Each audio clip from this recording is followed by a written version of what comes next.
pase, pierna derecha, directo al arco, ¡golazo! ¡Golazo!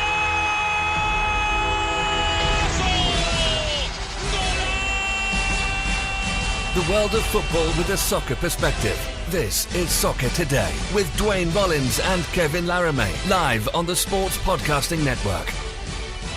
Good day, good night, and welcome to Soccer Today for Friday, October 5th, 2018. I'm Kevin Laramee, and of course, on the line, Duane Rollins. Duane, how you doing today? I'm doing well. I'm disappointed, Kevin, that we didn't talk about Mean Girls Day. We didn't wear pink on it, so I'd like to apologize to everyone who was expecting us to have an entire pink podcast on Mean Girls Day, which was Tuesday. No, the 3rd. What's Mean Girls Day? I've never heard about that before. You've never heard of Mean Girls Day? No. Oh, you try to make you don't want to make fetch happen? What? What are you talking? Is that a movie? It's a movie from the 90s. No, I never saw that. So. Okay. All right. It's the weekend preview. We're going to look at the Major League Soccer games, especially the ones with a standings ramification associated with them. And, of course, we'll take a look at the Premier League schedule for the weekend. Sunday is going to be a cracker of a day in the Premier League, Duane, and we'll talk about this in a few minutes. But let's start tomorrow, 3 p.m. Eastern, at Stade Saputo, the Montreal Impact versus the Columbus Crew. For Montreal, it's do or die, literally. 3 games left. It's must win. Wouldn't you say so? I mean, yeah. Obviously, it can't be eliminated, but I don't believe. But I would think that it would be.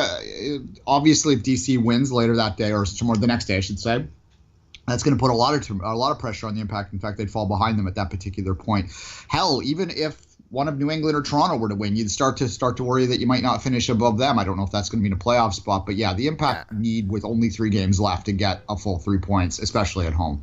Well, at least New England's playing Atlanta, so we can pretty fairly say that Atlanta's got a big chance of winning that one. And that's the second game on Saturday afternoon. Atlanta and New England, 3:30 p.m. Eastern. Then Toronto, Vancouver, an all-Canadian affair in Toronto. TFC Vancouver Whitecaps. Yesterday, Duane, it was announced that Alphonso Davies has topped the list of MLSsoccer.com of the, I guess it's 22 now. It used to be the 24 under 24. I guess it's 22 under 22 now, and Alphonso Davies is number 1. And Bayern Munich tweeted out, "We can't wait to have you." And then you have a bunch of Vancouver fans just crying in the comments. So, yeah, it's an all-Canadian affair. And I guess the worst thing that could happen is a 0-0 draw.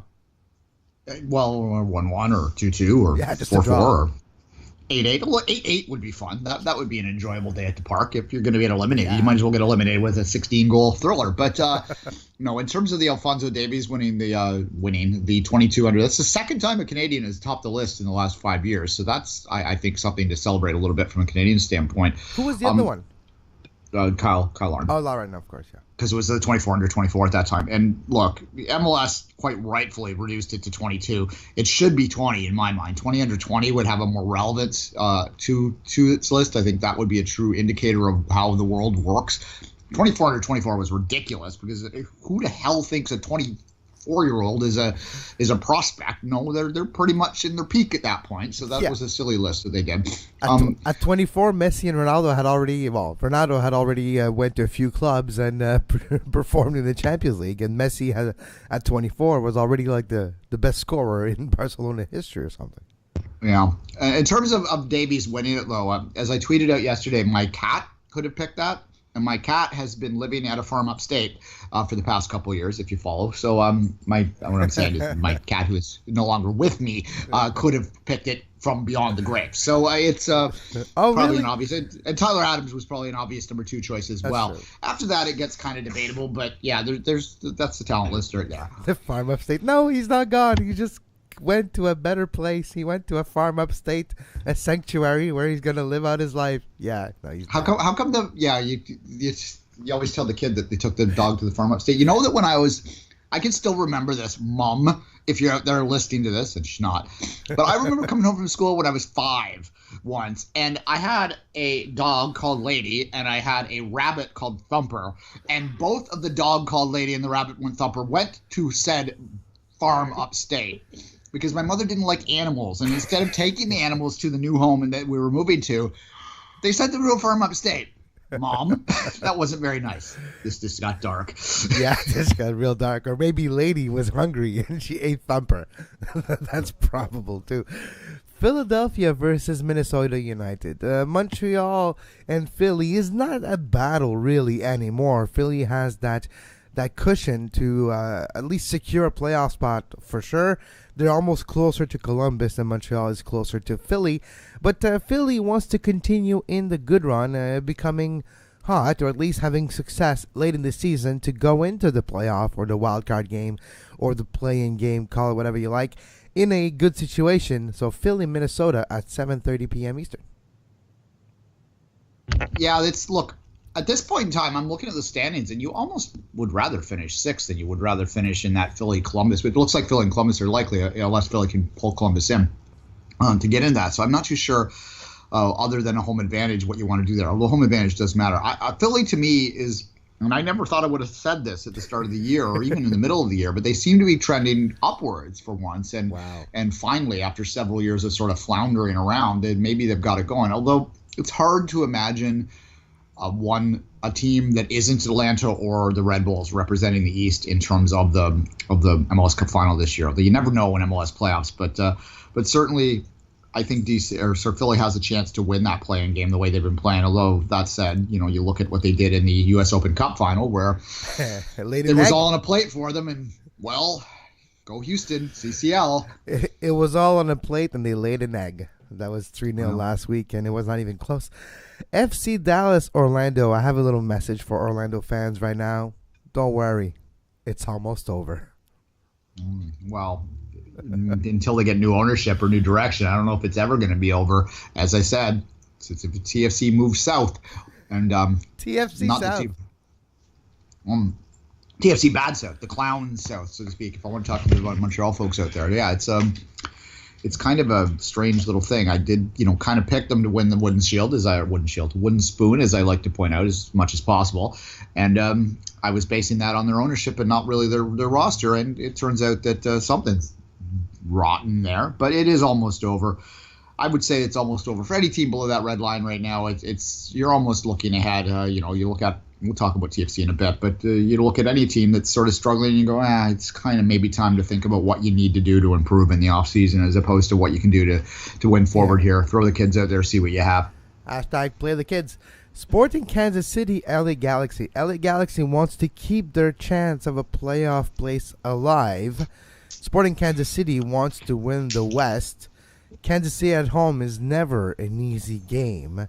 And even though Zlatan might finish the season with 20 goals or so, even more, LA Galaxy won't make the playoff in my mind, and Kansas City will beat them tomorrow at 8:30 p.m. Well, Kansas City, I know you've been high on Kansas City for many years now, obviously, but the MLS Cup final could be held there. This is a team that every year has a chance. They remind me a little bit of what Salt Lake was a few years ago. Salt Lake has taken a drop back since the ownership moved on. The Christ years, the Bill Manning years, however you want to put them there. They had a good thing going for several years at MLS 2.0. They sort of slipped back. But Kansas City kind of reminds me of the same thing now. They're never the best team on paper, but they're always competitive there, and they're always well coached, and they're always well managed, and they always find a way. So for sure, in terms of their chances there, that's absolutely.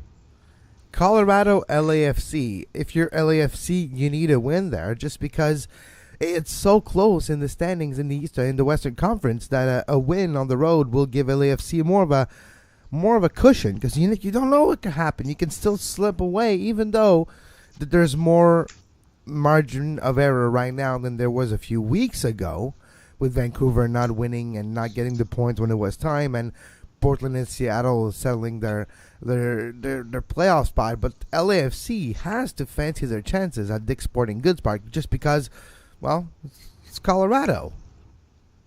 Yeah, in Colorado. Although Colorado's better at home, obviously, at home. It's they an absolute should win. And LAFC has not been as strong in the second half of the season as they were in the first half. So they do want to get things moving in the right direction for that playoff. To go back to the Galaxy, the other LA team, I sort of meant to mention this a second ago. Zlatan, he might get 20 goals as you said, but has it been a successful year? I don't know. What do we remember? Do you remember any of those? Well, okay, the first game where he scored from half field. And the goal he scored against Toronto. Yeah, but we remember as well the antics that he has done. The slap in the Michael Petrasso's face, back of the head. The few bad plays he did.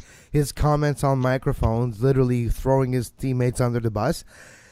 And we have seen teams that are good as a team, not just a bunch of individuals, go far in Major League Soccer. And we have seen a bunch of individual talented players not go as far together because they don't have that team aspect. And I for me, LA Galaxy falls in the latter category of a bunch of few talented players, and I say few because there's not that many. There's Alessandrini, then Zlatan, obviously, and a few others, and then there's a big drop-off, but this is not a team. This is not a cohesive unit.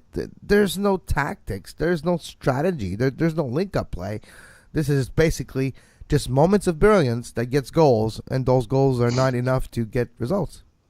Well, it's MLS 2.0 in the sense that you have superstars that can game break. And if you have the game breakers out there, then back then, you didn't have enough depth. You didn't have those TAM players that were able to make up for those massive gaps in quality between the top end and the low end, right? And that doesn't exist, those massive gaps anymore. I would include Sweden's success at the World Cup, and I do think you'd have to call Sweden's World Cup a success, and it's part of like the sort of strike against Zlatan. It's a team concept was better than having the superstar there, right? I mean, it's a bit of a stretch. Sure, we're talking about MLS, but nonetheless, I was going to say Sweden is the Red Bulls, and I guess Sweden with Zlatan is the Galaxy. Yeah, no, pretty much. It's I don't know whether you call it a success or not this season. I think maybe both of us are hinting towards it's not. If they don't make the playoffs, it certainly isn't. And the Galaxy, look, I've been doing this for a while now, the whole podcasting thing on MLS, and for a long time, the Galaxy were like the sun rising in the east.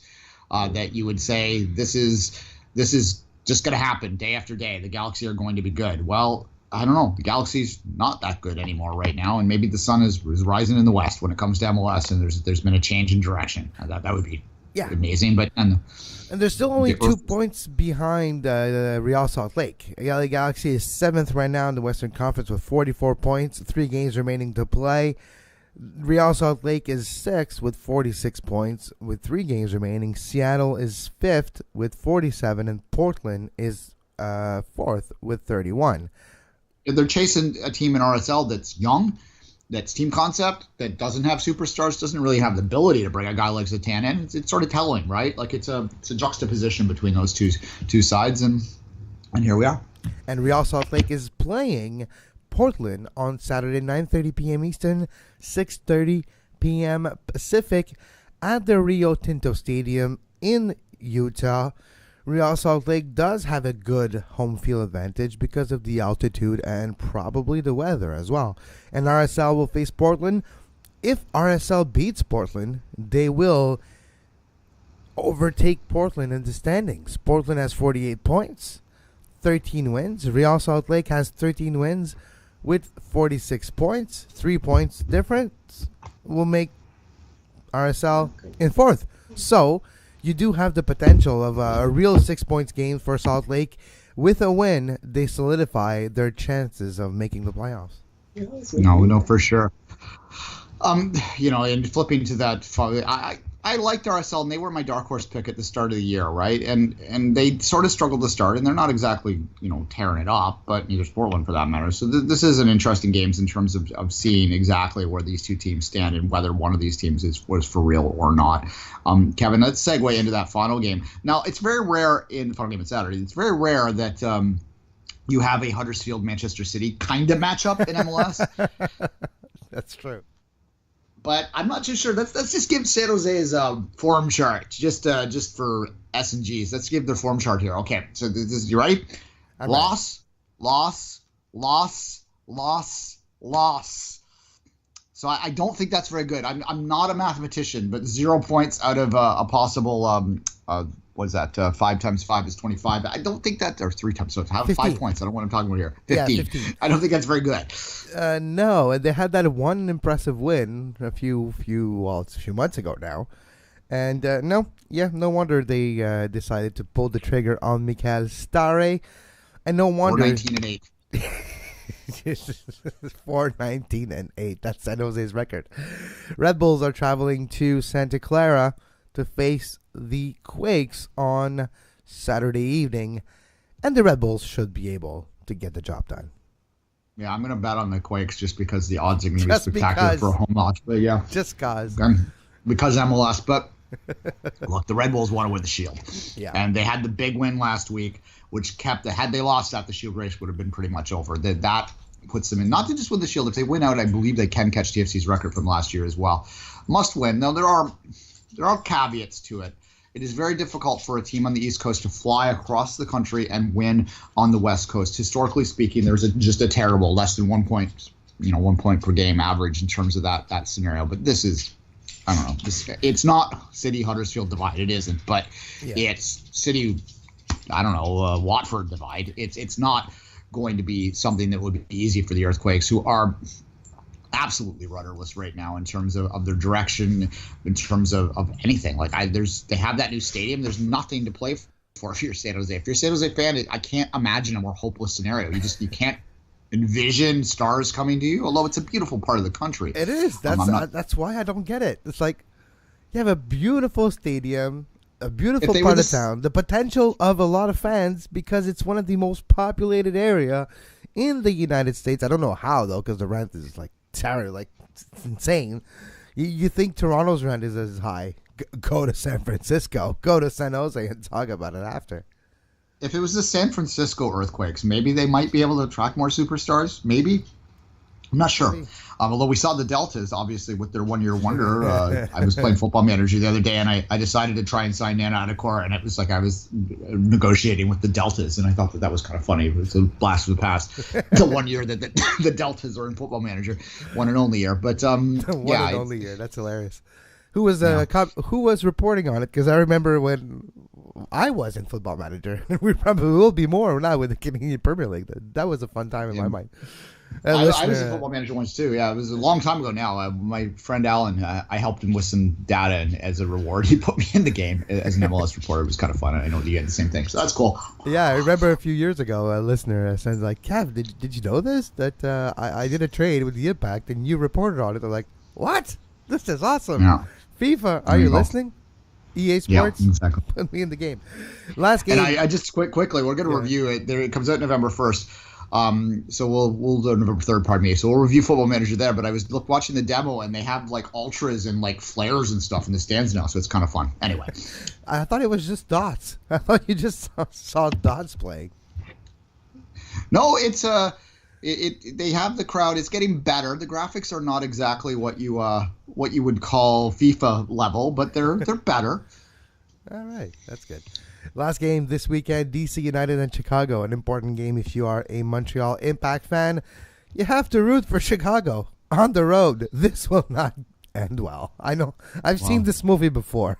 DC United is Rocky. Montreal is Drago. The movie doesn't end well. No, well, yeah. I mean, they play DC United. If you're an Impact fan, you've got to be frightened of this when you look at the schedule because they play Chicago twice. Oh, DC does. So that's, you got to hope that the Fire take something out of those two games. Otherwise, the DC does control its destiny right now, right? They need to find one. Yeah, they really do need to find a lucky goal. And look, because MLS, you never know. Chicago could get the result at Audi Field, and because things happen like this in MLS. So hopefully it can happen. Duane, before we move to England, let's just take a little quick break, and we'll be right back. You are listening to Soccer Today. Follow us on Twitter at Soccer Today SPN and like our Facebook page, facebook.com/Sports Podcasting Network. You can find the podcast version of all the shows we do on iTunes, Apple Podcast, Google Play Store, TuneIn Radio, iHeartRadio, and anywhere you get your podcast. Premier League result. And by the way, if you're looking for some Europa League coverage, don't worry. We know what happened. We know there was games yesterday. Chelsea beat Videoton 1-0. That was more difficult than anticipated. But there's so many games, so many teams that it would take us a 2-hour show just to do the rundown of what happened. Is Videoton, like, isn't that like a 1980s video game movie? No, like Tron mixed with like a terrible movie. Yeah. I don't know. Have you ever seen that movie Videodrome? That was terrible with John Woods. I saw Tron. Yeah, Tron was pretty bad too. Tron was pretty bad. But Videodrome, I actually studied that movie when I went to cinema school. That was such a terrible movie. But no, Videoton is not it's not a 80s movie about videos, or it's not like a cable company from Quebec either. Just real quickly, Kevin went to theater school there. I actually, the only course I've ever failed in my life was grade 9 theater arts. So we did bake cookies in theater arts in grade 9, and she didn't like my cookies. She just didn't like me. She had a thing against me, that woman, because I was goofy. Like, we used to do funny, like, boy humor, and she was like, oh, and like, theater. Yeah, so anyway, that's why I'm not an actor. Yes. That's why I'm not an actor. That's the only reason, yeah. Brighton, West Ham. Will West Ham go back to winning ways? That game is today, 3 p.m. Eastern, on Friday. Brighton, West Ham. West Ham coming off their big victory against Man United, but going on the road to the south of England to Brighton to face the Seagulls. West Ham has looked good in the last few weeks, and they have the talent. Yeah. I watch those games, and I have a soft spot for West Ham, both because I kind of like the underdog, and they are the underdog of London. Also, there's Pablo Zabaleta plays for them, and those that know me know that Pablo Zabaleta and I have a unique relationship. I'm looking at my phone right now, and I can see Pablo on my phone. Well, anyway, a unique relationship. It's a one-way relationship where you have a relationship with Pablo Zabaleta, and Zabaleta's like, who? Who? Exactly. Well, yes. No, but Pablo Zabaleta is a legend for Manchester City. Obviously, he moved to West Ham a couple years ago. We thought his legs were gone, but in the last couple of weeks, Pellegrini, of course, who he played with at Manchester City, has found a way to get him back in and doing the stuff that he did well. He's not the only player, obviously, but the team has more talent than they were showing in the early weeks. Yeah. Brighton just didn't do nothing I watched them last week closely. And they just don't seem to offer much. That's the bottom half of the league right now. They just don't seem to offer much. They just seem to want to play each other, the bottom half, get their points there, and survive the rest. It's kind of not making the most compelling thing. Like, okay, park the bus. We just got there, but park the bus, stay behind the ball. Let's make sure they don't score 5 against us, and we're moving on to playing Huddersfield and trying to get the win there. Speaking of Huddersfield, Burnley-Huddersfield, the first game tomorrow, 10 a.m. Eastern. Burnley should continue on their run of success of last week. Huddersfield is a beatable opponent, and if you're Burnley, you fancy your chances to maybe even put a marker down there. Yeah, this is a sleep-in day. I get up. I wake up at 7:30 pretty much every day, so I will watch the damn game. But if you were looking to sleep in, this might be a week to do it. It's not exactly your most compelling start to the weekend. No, there's a Crystal Palace Wolves, which if you're a Wolves fan, it's a good potential to win away. You have Watford Bournemouth, which Watford should be able to get the job done against the Cherries at home. Leicester Everton, that might be one of the most compelling game at 10 a.m. tomorrow. But it's Leicester at home versus Everton, which never have been the same since all the changes of a few years ago. There's Tottenham, Cardiff City, but Tottenham should be able to go back to their winning ways and destroying Cardiff in this one after suffering a smack at Wembley against Barcelona midweek. So maybe Tottenham will beat Cardiff and Junior Hollett tomorrow at 10. Let's move to the most compelling games of the weekend. Man United... Sunday. Yeah, I know, it's Super Sunday! Man United, Newcastle, though, tomorrow, 12:30 p.m. You know, why not? Put money on Newcastle. Why not? Newcastle going to Old Trafford. That could be hilarious. Look, I think United's probably, but 4 in a row. I would have to go back in the archives, and I'm sure we will learn this over the course of the weekend. The last time Manchester United went 5 without a win, it's got to be many years ago now. It's pre-Premier League, because 4 is the first time since the 93. So I guess 5 must have been a long time ago. Yeah, it's got to be back well. And obviously when Alex Ferguson took over, which was 84, I want to say, or maybe 85, 86, somewhere in there. He had some years where they struggled. In fact, there was some suggestion that he might get fired after a certain FA Cup loss in the 80s. But we're talking about the 1980s here. We referenced Tron already in the show. So we're talking when Tron was a relevant modern reference, was the last time United was in this position. So it's hard to imagine it happening. But then again, it's hard to have imagined that United would start the way that they do. They do have 10 points. They're not like the worst team in the league or anything like that. But, if they were to lose this game, like every time, we say this every week, though, if they were to lose this one, it's hard to imagine how they could possibly keep Mourinho around. But they just keep doing it. They just keep trotting the special one out there. Who knows? Yep. Who knows? That'll be interesting. All right, moving on to Sunday. When you were saying Super Sunday, you were obviously talking about this game, right? Fulham, Arsenal, 7 a.m. on Sunday morning? It's a London derby. It's a London derby, and a little news concerning Arsenal and Major League Soccer and Atlanta United. According to sources, Arsenal are going to sign Miguel Almiron for about between 11 to 13 million euros in January, and Miguel Almiron will go into the Premier League. So less than Alphonso Davies. Less than Davies. Wow. Yeah. What happened to Miggy this year, right? Because he's older. 17-year-old's always going to get more money because there's more potential there, and there's buy-ons and all that sort of stuff. He does seem like actually he'd be a good Arsenal fit, particularly under Emery right now. I think that would work out a great deal. They play a very kind of high-tempo, high-press game in Atlanta, similar to what Emery wants them to do in Arsenal. Arsenal's sneaky good. And we said this last week when we were reviewing the games that, they lost their first two. They didn't look great against City. They sort of sputtered against Chelsea. They had, they couldn't defend worth anything in that Chelsea game early on. But since then, quietly, they've just got down to business with 5 in a row. And I think you have to give a little respect to that. And they seem to be building into this system. So Fulham is a team that has not been able to match. They haven't been able to adjust to the Premiership so far. And whether or not Premier League, I should say, whether or not they can, I don't know. It doesn't seem like this is where it's going to be. This is, as I said, a London derby of sorts, but it's not exactly a historic one. Fulham and Arsenal don't really have a rivalry per se, other than the fact that their fans can travel easily to each other. Yeah, and it's Fulham would view its derby is probably Chelsea. They're like 3 miles apart, so that would be their main rivalry there. But Craven Cottage is always a interesting stadium to see on air, probably to attend to. I don't know. I've never been there. But I missed old stadium with weird names. There used to be a mainstay in the Premier League, right? Craven Cottage. Oh, the Cottage. Arsenal, the Gunners, going to the Cottage. It is I have been to Craven Cottage, and if you ever go to London, it is actually worth a trip out to the west end of the city to see Craven Cottage, and you might as well go see the bridge when you're there too, because they are walkable between them, and it's very much exactly how you would imagine an old school English grounds to look like. It's on the river. There's parkland around it.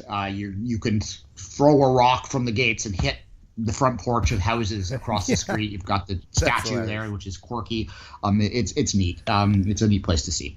Southampton, Chelsea. Speaking about the bridge, Sunday 9:15 a.m. Chelsea traveling to Southampton and fancy their chances to win against the Saints. I wouldn't be surprised. Chelsea will try to avenge their 1-1 draw of last week against Liverpool by winning on the road, and I wouldn't be surprised if they do so, especially when you have a player called Hazard. Well, sure. Chelsea, they're funny. I've been listening to, I listen to a lot of English shows each week to try and, keep up to date and exactly the attitudes over there. And no one quite knows what to peg at Chelsea right now. Obviously, you can't ignore their record. You can't ignore that they're champions 2 years ago, but it's hard to put them in the same sentence as Liverpool and City so far, right? But again, the record is winning. Again, they've got a guy like Hazard. I don't think Chelsea has the same depth to match City or the same firepower to match Liverpool, but certainly top to bottom and across the board, maybe they do. So the debate in England right now is whether or not it's a 3-team race at the top or just a 2-team race. And I think maybe this Super Sunday, so to speak, it's one game, really, is the super part of this. That we'll get to that next, I'm sure. Yeah, it's the last game of the weekend. It's Liverpool-Man City at 11:30 a.m. But it's interesting what you mentioned about Chelsea, too, because they're still learning and adjusting their playing system under Mauricio Sarri. They're still figuring out the instincts that the players need to have to execute the vision that Sarri does have. Vision filled with smoke, because poor Sarri, in Premier League you can't smoke on the sideline, and he's been eating a bunch of sunflower seeds and his nails and everything just to get through games.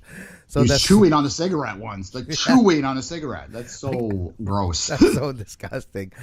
Sarri seems disgusting too when you look at him. Like, yeah, are you in 2018 or did you just come out of 1972? And 1972, West London. Different time. All good. Liverpool, Man City. The game this weekend, the super game. The first game between the two this season in the Premier League. This is the two teams, at least for now, that we know will probably battle for the league. What is your prognostic? Liverpool, if you'd asked me a week and a half ago, I would have made Liverpool the favorite. Based on their play and based on City's inability to, I use the term loosely because City obviously is undefeated and are sitting on top of the league. So they're not unable to do anything. But they have not looked, other than a couple 5-0 games that they've had, they have not looked like the explosive team that Liverpool has at times. But Liverpool has, drawn Chelsea, lost to Chelsea, lost in the Champions League. They're not exactly entering this game flying as high as they were just a couple of weeks ago. So that said, you look at Liverpool's record against City last year, although the game this time last year, a year ago, was the one where there was the red card early and City blew the doors off the game. But after that, Liverpool was the first team to beat City. Liverpool took them out in the Champions League. Liverpool has had their number over the past few games, other than the one game which was a little odd with that weird red card off the top, which was, I don't think it shouldn't be controversial. When you nearly killed the goalkeeper, you probably deserve a red card, but nonetheless, it was an accidental red card. So, look, what's my prediction? My prediction is that we're going to take a lot of conclusions out of the end of the game. And that the winner, I said this midweek when I was watching the Champions League with a bunch of City people, I made a bold prediction that this would be, if the City could get a win in this game, then maybe they can start to think about that unspeakable thing that they might want to chase that I spoke of in the preseason in terms of not losing games in the Premier League all year. But that's probably a little too bold. But yeah. I do think that if City were to beat Liverpool, that would be a much greater statement in terms of where this title race is than the opposite. If Liverpool beats City, then they still have 20-some points to make up from last year. And there's still some vulnerabilities that we saw over the last week that make us think that maybe they're going to drop weird points in this year. City doesn't have the same problem. We all understand that City can lose to Liverpool. They have lost to Liverpool. We've seen it. But we don't think that City is going to slip up very often against the Fulhams, against the Arsenal. Not the Arsenal. The Arsenal. That was a bit of a Freudian slip. But Arsenal's good. But, against the Evertons even. Against those mid-table teams. Hell, maybe against the Arsenals. Whereas we can see Liverpool doing that. That's my point here. Well, Liverpool lost midweek to Napoli. Yes, it was in Italy. It was in Naples. But still, they lost to Napoli 1-0. It doesn't matter if it's a goal late in the game that cost you the game. It's still a goal and you still lost the game.